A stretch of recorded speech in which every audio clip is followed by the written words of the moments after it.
Olá! Nesse vídeo eu vou resolver esses 4 probleminhas, mas eu não vou usar nem a fórmula de Bhaskara, não vou usar nada de PA e nem de PG. Eu vou usar apenas geometria, e geometria bem simplesinha. E por que eu vou fazer isso? Você já se perguntou como é que os matemáticos antigos faziam para resolver esses problemas antes da gente ter todo esse ferramental matemático que nós temos atualmente, usando letras e toda essa simbologia? Sim, porque apesar da matemática ser muito antiga, ela tem milênios de anos, todo esse ferramental matemático para aritmética, usando letras, esses símbolos todos, isso é relativamente novo, tem apenas algumas centenas de anos. A geometria, ela é muito bem conhecida já há muito tempo e eles faziam isso, eles usavam a geometria para resolver alguns problemas de aritmética. Eu vou te mostrar nesse vídeo como resolver esses 4 probleminhas usando geometria bem simples. E aí, tá curioso? Então se inscreve aí, curte e vem comigo. Eu sou o professor Luiz Carlos e você está no Matpédia.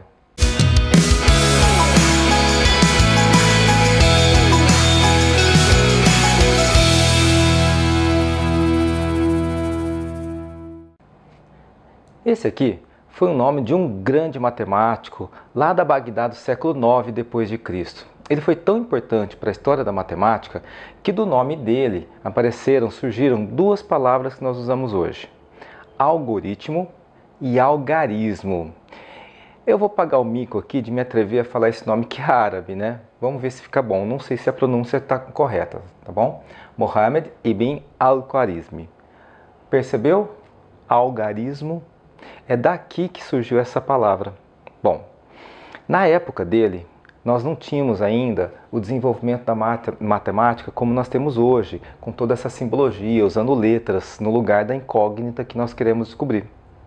Como é que eles apresentavam os problemas? Eles apresentavam com palavras. Então, olha só, essa equação que hoje é fácil de resolver, naquela época eles escreviam, né, uma frase que seria: o quadrado, que, quando acrescido a 10 de suas raízes, lembrando que esse x é a raiz desse cara, resulta em 39. Olha só a diferença. Era dado com uma frase, olha o tamanho da frase, e hoje nós sintetizamos isso através dessa pequena equação. Hoje é fácil resolver, é só aplicar a fórmula de Bhaskara, certo? Mas lembre-se que no século IX d.C. o Bhaskara nem tinha nascido ainda. Esses problemas eles surgiam principalmente lá da geometria. E a geometria já era muito desenvolvida, já era muito conhecida desde os babilônios, dos egípcios, né, que eram exímios geômetras. E como é que eles resolviam esse problema? Bom, o Al-Khwarizmi, ele propôs num livro um método que ele chamou de novo, olha só o nome, né? Eu não sei se a pronúncia é essa, mas álgebra, que seria alguma coisa como recuperar, né? Seria recuperar um certo valor. Nesse livro, ele resolve esse problema e ele usa a geometria. E o que ele propõe para resolver esse problema? Ele propõe o seguinte: qual deve ser o quadrado? Então aqui está o quadrado. E conhecer o quadrado é conhecer os seus lados, ok? É isso que ele quer saber. Qual deve ser o quadrado? E aí, a área desse quadrado é x². Então eu já tenho este valor aqui. Eu devo acrescentar agora essa área, porque isso aqui não é a área deste quadrado. Então agora eu vou acrescentar aqui mais uma área. Eu vou colocar aqui um retângulo que fica mais fácil, né? Então eu vou desenhar aqui um retângulo que tenha isso como área. Bom, mais ou menos isso, né? Então esse retângulo aqui, este lado tem tamanho x. Então esse lado tem que ter tamanho 10 para que a área seja 10x. Então a área aqui é 10x. Então se você somar esta área com essa área, resulta em 39. Então você sabe que a área total aqui é 39. O que ele te propõe fazer? Faz o seguinte, ó, vamos dividir esse retângulo exatamente em 2 partes iguais. Logo aqui é 5 e aqui é 5. Aqui é 5, aqui é x, então a área desse retângulo é 5x. E agora nós vamos pegar essa outra parte que também tem área 5x, vamos pegar essa parte e colocar ela aqui, ó, ok? Vou tirar ela daqui e colocar lá.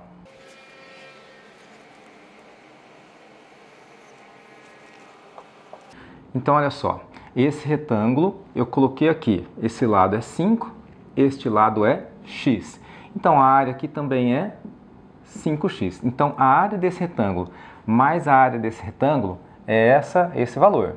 E aqui está a área do quadrado. Então você sabe que a soma, né, da área dessas duas figuras, dessa com essa aqui, vai dar 39. Então a área total aqui é 39. Agora você completa o quadrado. Estava faltando esse pedacinho para que isso volte agora, vire um quadrado novamente. Então eu tenho aqui um quadradinho de lado 5, ok? A área desse quadradinho é 25. Então agora eu vou desenhar ali do lado qual é o quadrado resultante. Isso aqui ficou então um quadrado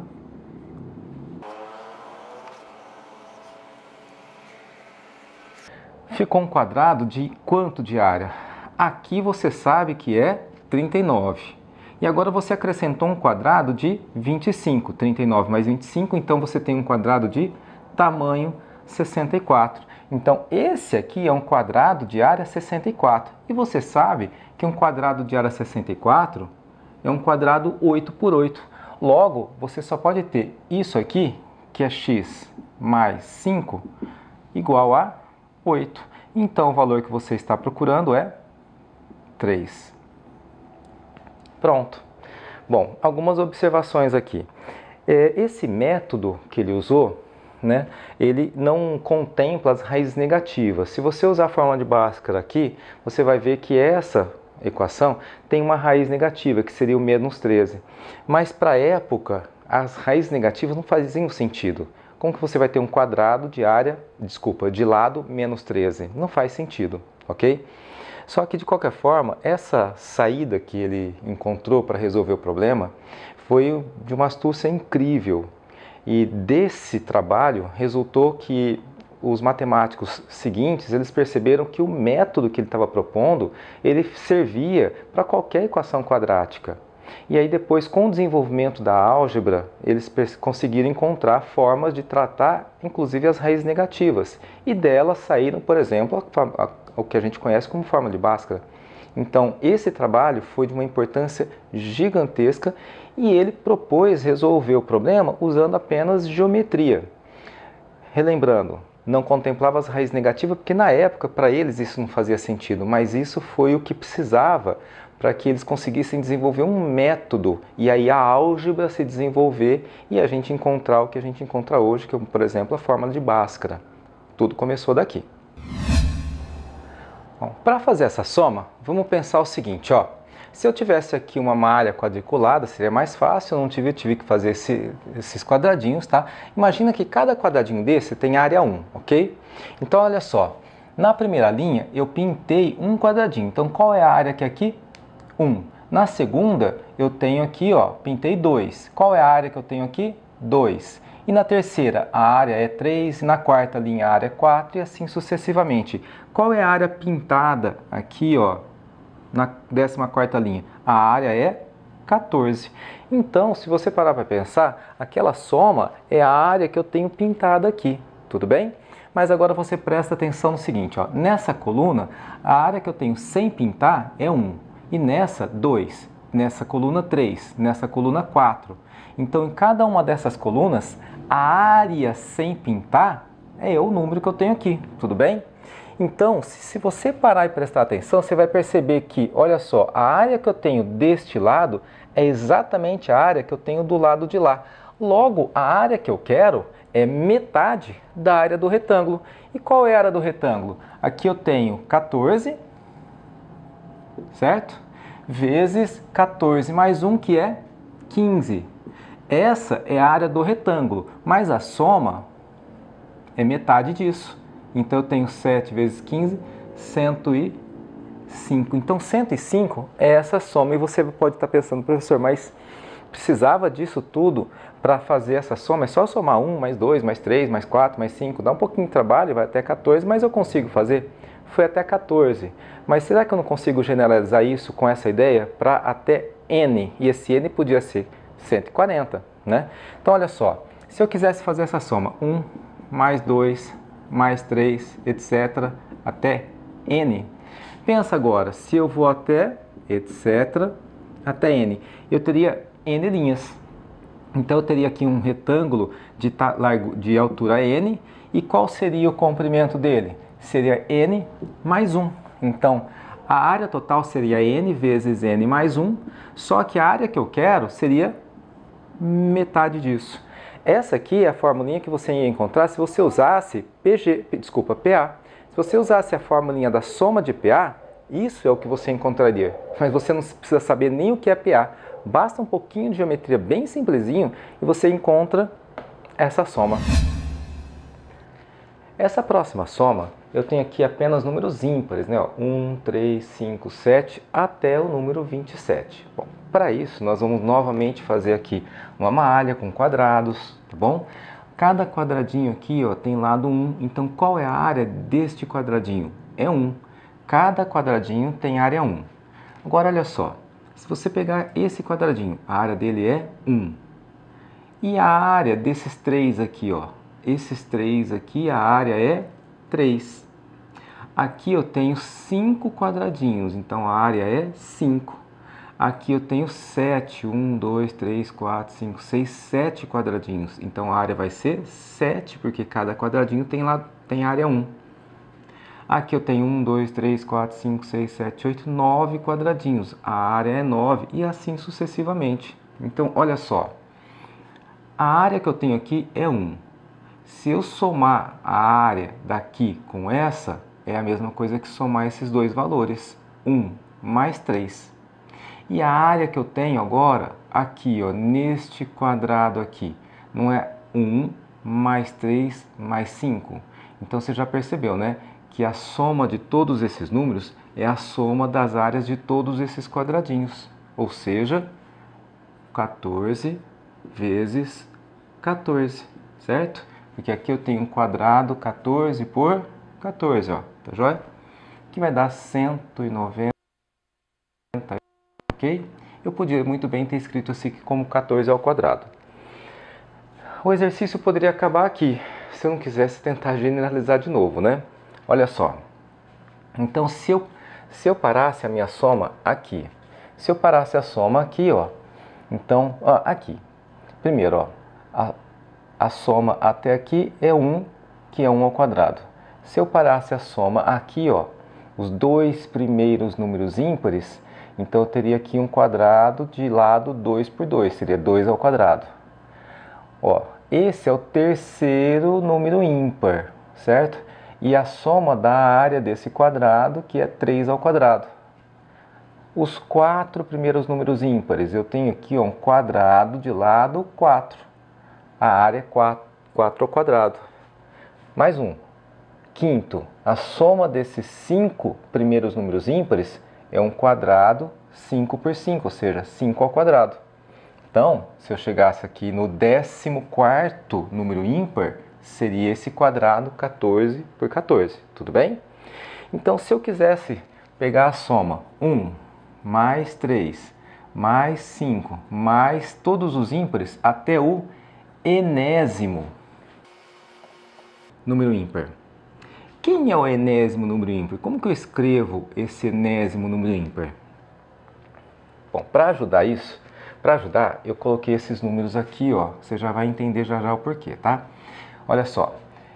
Esse número representa, ó, é o primeiro número ímpar. Quem é o segundo número ímpar? É o 3. Quem é o terceiro número ímpar? É o 5. Vamos lá. Quem é o nono número ímpar? O nono número ímpar é o 17. Quem é o 14º número ímpar? É o 27, tudo bem?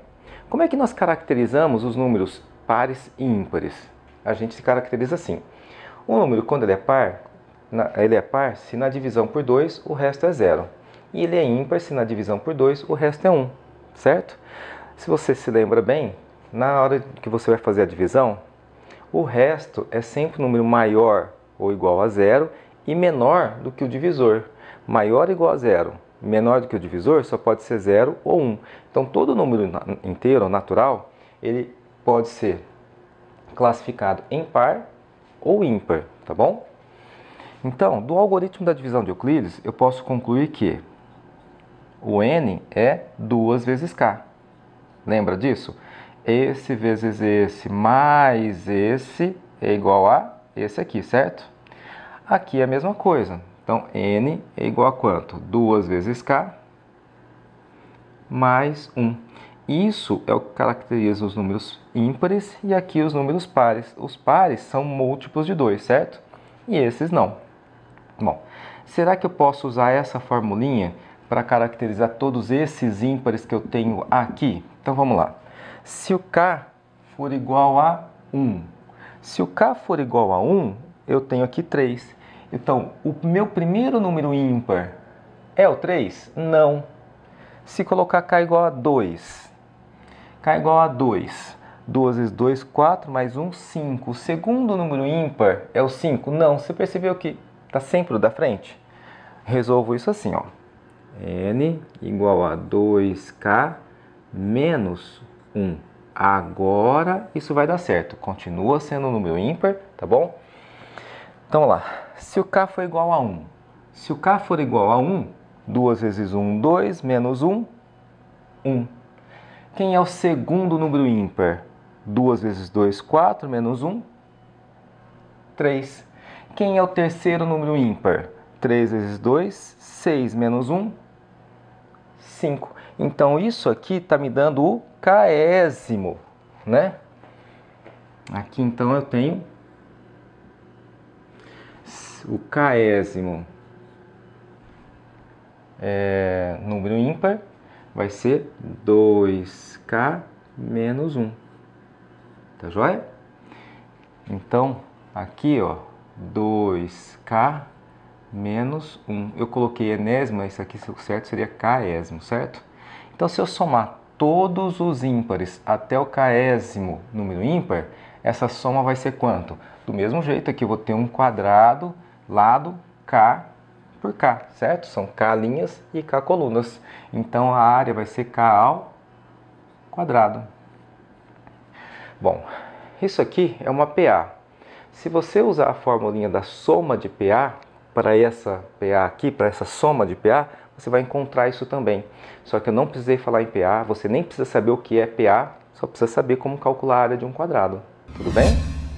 Essa próxima soma é muito diferente das duas anteriores, tá? Primeiro você observa o seguinte, as duas anteriores eram somas finitas.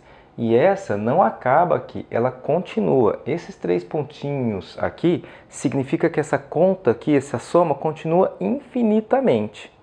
E essa é a principal razão porque esse exercício é tão mais difícil do que o anterior. Tudo aquilo que envolve o infinito, algumas pessoas até aceitam um pouco mais facilmente, mas a imensa maioria tem grandes dificuldades de entender ou aceitar. Porque o infinito é um cara estranho mesmo. Eu vou fazer alguns vídeos mais pra frente só para abordar o assunto infinito, tá bom? Eu já falei num vídeo anterior que eu falei sobre o Google, que eu vou deixar no cardzinho aqui para você dar uma olhada se você quiser. Eu começo perguntando se você conhece o infinito, mas na verdade a pergunta é porque a gente não consegue lidar nem direito com os grandes números. Aquilo que é finitamente muito grande, a gente já tem dificuldade para entender. Então, o infinito é mais difícil ainda para o nosso cérebro acompanhar, tá joia? Então, essa soma começa com esse pequeno problema, tá? Bom, antes de fazer essa soma, deixa eu observar o seguinte, ó. Esse primeiro termo é 1 sobre 2 elevado a 1, tá? Esse segundo termo é 1 sobre 2 elevado ao quadrado. O terceiro termo é 1 sobre 2 elevado ao cubo, tá vendo? Ó, o primeiro termo, o segundo termo, o terceiro termo, claro que o enésimo termo, então vai ser 1 sobre 2 elevado a n, tudo bem? Então, todos eles têm essa característica. E qual é a característica principal? A característica principal é que esse cara, ele é metade do anterior, certo? Se você pegar esse anterior, metade dele multiplica por meio, certo? Vai dar 1/4. Esse aqui é metade, 1/4.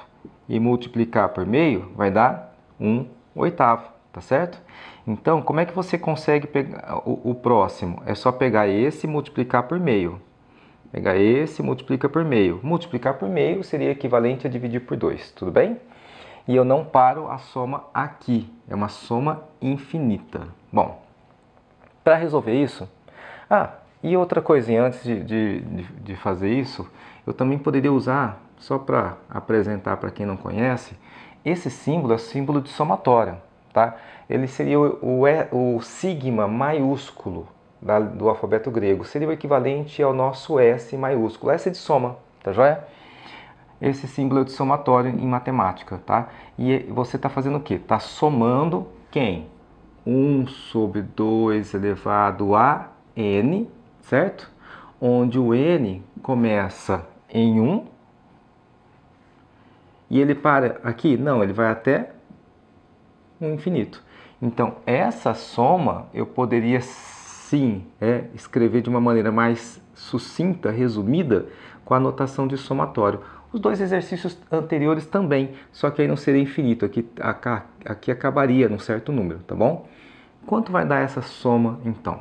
Bom, aqui eu tenho um quadrado, 1 por 1, tá bom? Agora eu vou fazer o seguinte, ó, eu vou pegar esse quadrado e dividir exatamente ao meio, tá? Se dividiu exatamente ao meio, então esse lado aqui vale meio e aqui é 1.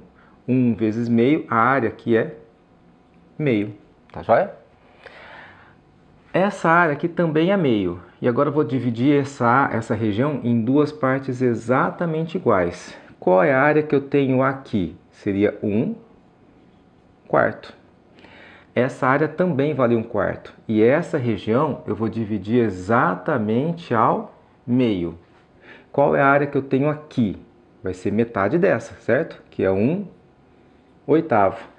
Essa região tem área 1/8 também. Eu vou dividir essa região exatamente ao meio. A área dessa aqui, então, vai ser 1/16.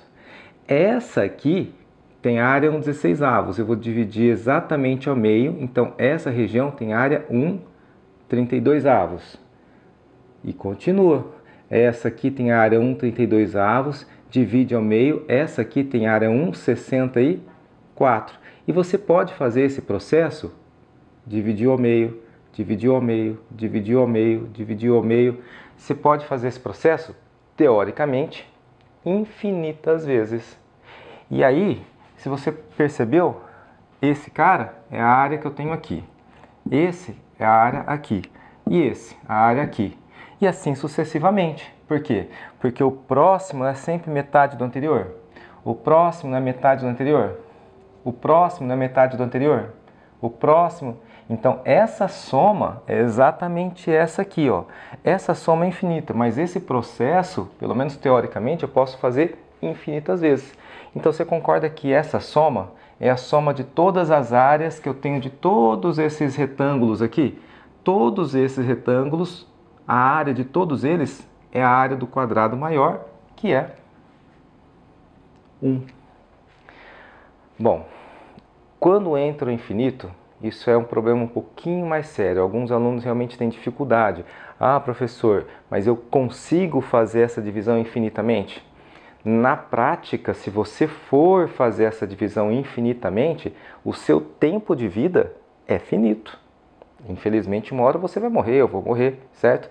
Então, nosso tempo é finito. Mas, teoricamente, se você tivesse um tempo de vida infinito, teoricamente você conseguiria fazer isso infinitas vezes, ok? Ah, mas e esse espaço? Ele não vai ficar cada vez menor? Sim, ele vai ficar cada vez menor. Aí você de repente vai ter que pegar uma lupa e ampliar. E aí de repente você vai ter que pegar um microscópio e ampliar. Então, fisicamente a gente teria limitação. Mas, teoricamente, ainda poderia continuar isso infinitamente. Por isso que eu disse que esse processo, teoricamente, ele continua infinitamente, tá bom?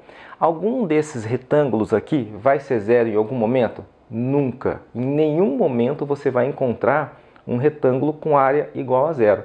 Então, eu estou somando aqui coisas que não são zero, mas que vão ficar infinitamente pequenos. E esse é o outro lado da moeda do infinito. O infinito tem dois lados. Tem o infinitamente grande e o infinitamente pequeno. Mas, gente, isso daria muitos outros vídeos, tá bom? Se você gostou, curte aí, compartilhe, ative o sininho para receber as notificações, se inscreva no canal, isso vai ajudar bastante a gente aqui. Mas principalmente, comente o que é que você gostaria aqui nos próximos vídeos. Grande abraço e vejo você no próximo vídeo, hein?